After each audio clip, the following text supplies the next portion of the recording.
So I don't know very much about Colombian art. I know about pre-conquistador art. And there's a gold museum here, and the gold seems to have a very shamanic attachment to it, which is really interesting because if you go back to Egyptian art and spirituality were linked. And in fact, if you look all through history, you'll find that for people like Michelangelo, Leonardo, Raphael, Donatello, they were all working for the church, which is supposedly Christian. Then all I know is that after the conquistador, your most famous artist is probably Botero, who copies pictures. I'm not a great fan of his. So tell us, what are we missing out on Colombian art that we need to know about? We missed the pre-conquistadors' art, okay, the indigenous art, in the rocks, in shirts, in tela, in textiles. It was a good art. It was a beautiful art. They write, they painting their history, and the same was with the music. Conquistadors prohibited indigenous art and imposed new kind of art, European art. They was obligated to forget their art, their music, their literature, and literature was not written. The indigenous literature was word of mouth, and it was provided. We are trying to recuperate this kind of literature, but there is a problem with that, because every generation changed a little part of the history, of the tale, and they made adaptations to the new reality. For example, not exactly indigenous, but there is a legend in Colombia. A man was drinking, and the horse went to the house in the country, and then a beautiful woman appears and invite him to her house. He slept with the woman, and at the next day he returns. They say, no, she's dead 10 years ago. That's the original. Then is the truck drivers on the roads, same story, not in a horse, in a truck. Then in the cities, taxi drivers, the same story. This is an adaptation. How rich was Colombian culture pre-conquistador? Because we don't know very much about it. It was very rich. Every people has had their histories. The cosmology was different. Depending of the geography. For example, in the Amazon is different than the Andes. Yeah, it's different to the La Guajira. Every community has his own histories, but the cosmology is common. When I look at Colombians, I see people with a lost identity. Can you tell me how important cosmology and literature, or passed down literature, is to people from stopping themselves from getting lost and to have an identity? They lost the identity, the indigenous people and African people. They lost their identity. But for example, African people, their identity is with music. The music is the same to Africa. The magician is the same than Africa. They have an hidden culture than conquistadors didn't identify. Are you trying to say that African people have music, but indigenous people have shamanism?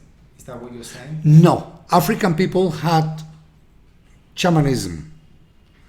Yemaya in Cuba, for example, in Haiti, in Cuba, they had shamanism from Africa.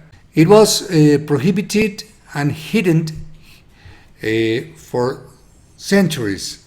But one example, in Mexico, the Aztecas had a virgin, like a Catholic virgin. It was very lovely for Aztecas.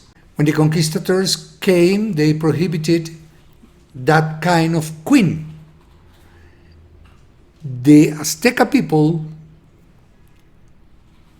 recuperate the queen and use the dresses for the Virgin Mary. Yeah? It was a beautiful history, and conquistadors didn't say the difference. Okay. Yeah?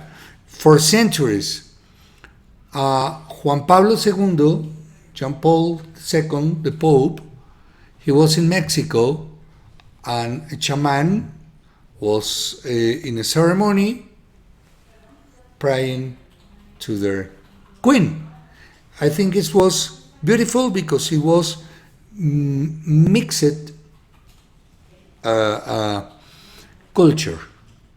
If we respect the last cultures, that's the best. Music, art, literature. I like sometimes when cultures are mixed. Sometimes I don't like it because I think that you can water down the culture. So, for instance, in shamanism, when I've looked at it, the shamanism becomes weaker when Christianity is used and not the original language. Do you think that the mixing of Christianity and the Aztec and Inca cultures is actually helpful? I don't think it's absolutely good. It permits survive the original culture.